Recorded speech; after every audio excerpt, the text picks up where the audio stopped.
Salut à tous, bienvenue sur Trade Life Future. Donc je voulais faire un petit tutoriel sur le market profile. Donc là je suis sur la plateforme Atas et je vais vous montrer. Donc là je suis sur l'euro futur. Le dernier signal qu'on a eu, donc en fin de journée, en fin de journée, toute la session américaine en fait.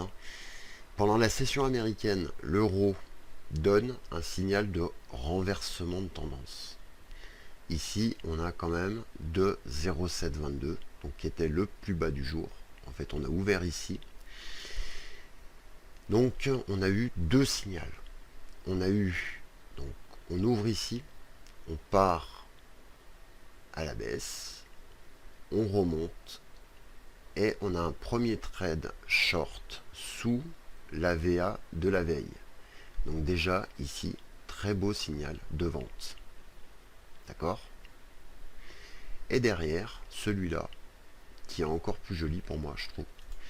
En fait, on arrive, on fait déjà un gros spike de volume. Donc on descend à 2100, moins 2100 contrats.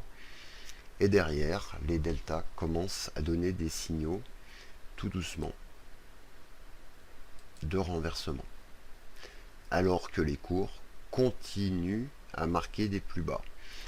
Et en fait, le trade vraiment sympa qui était à faire, c'était d'acheter sur l'AVA de la veille qui était à 0,730. Donc en fait, on arrive, on teste le niveau, on part long, on revient tester le niveau, on part long, on revient tester le niveau, on part long. Ici, on fait mine de casser le niveau, on repart long. Donc vraiment, quand vous tradez l'euro, regardez toujours la VA de la veille. Et d'ailleurs, en market profile, moi je fais comme ça. Si vous regardez bien, ici, on part à l'achat, on cherche une vente au-dessus de la VAH de la veille, et on part short. On est sous la VAL de la veille, on cherche un achat et on part long. Le lendemain, on ouvre ici.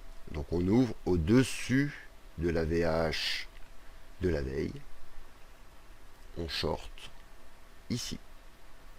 On revient sous la VAL de la veille. On fait un achat. Boum. Et ça marche quasiment à tous les coups. Donc là, par exemple, ici, on ouvre une nouvelle journée. Donc on ouvre au-dessus de la VAH. Donc là, on part long. On tape d'ailleurs le POC -2 sur cette session-là. C'était le POC -2. Et on part short. Mais on revient pas tout à fait. On revient même pas jusqu'au POC. En fait, on va même pas jusqu'à la VA. Donc là, bon, c'était pas plus évident que ça. Derrière, donc l'euro, il part baissier.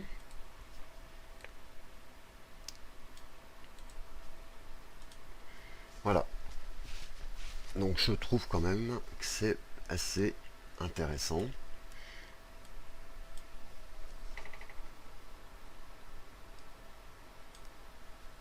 Et je vais vous montrer donc un autre graphique.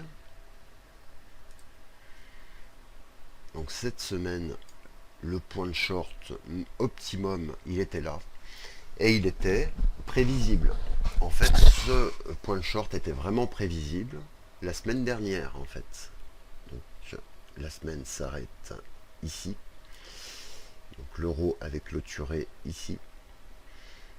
Avec le chômage américain, on casse donc les derniers plus bas qui étaient ici. On fait un breakout énorme et on trouve un point bas à 0,710 on va dire. Allez. Donc on avait un trou de volume ici. Donc on commence la semaine.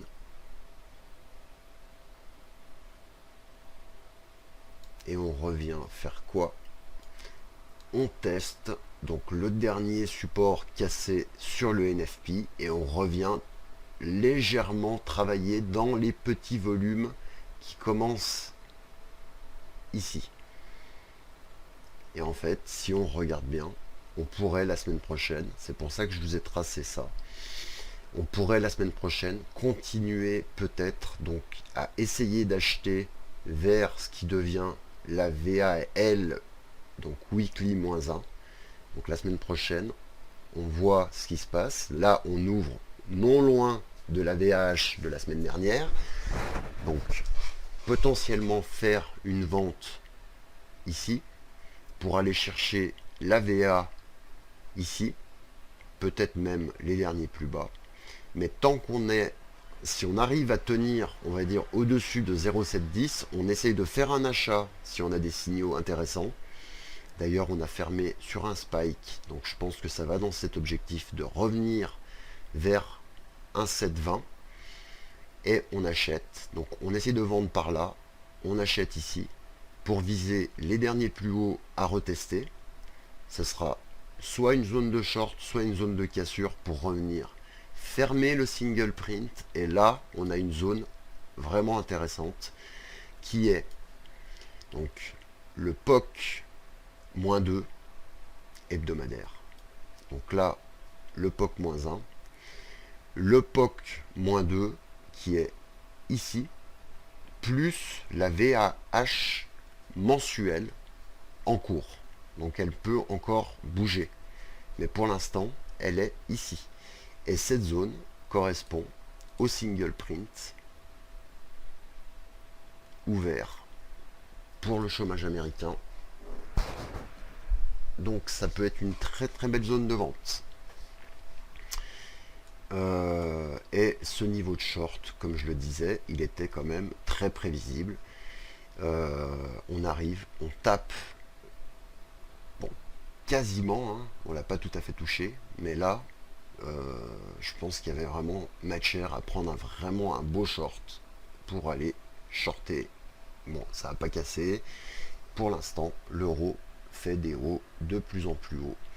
Vu que ici, en fait, on fait un point haut à 1,775, puis 1,785, 1,716, 1,730, et là, on marque pas de plus bas. Donc pour l'instant, on est dans un range qui monte. Voilà. Donc vous avez tous mes niveaux en tout cas.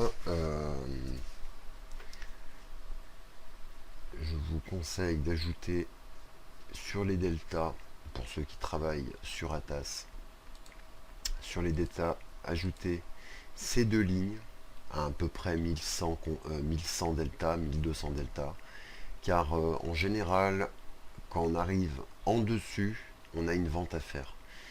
Même si c'est très agressif, c'est un très beau signal. Regardez ça. Ici, on fait un spike. Derrière, bim, on a une mèche. Et en général, même si c'est pas instantané, on est souvent sur un point bas ou sur un point haut quand on arrive à faire des deltas aussi violents. Voilà. Regardez ici, par exemple, hein, on revient ici et derrière, on avale cette bougie. Derrière, on fait ce spike ici, on a cette baisse. Derrière, on revient ici, on a le point haut ici. Ici, on continue à baisser, mais à chaque fois qu'on a acheté vers les plus bas des mèches, on a gagné. Ici, on vend, on a le point haut ici. Et ici, on verra justement la semaine prochaine un point haut, à mon avis, par là, pour revenir à peu près ici. Voilà. Donc, je vous souhaite de très bons trades pour la semaine prochaine. Je serai avec vous. Et on reprend nos marchés à partir de dimanche. Voilà. Allez, à plus. Bye bye.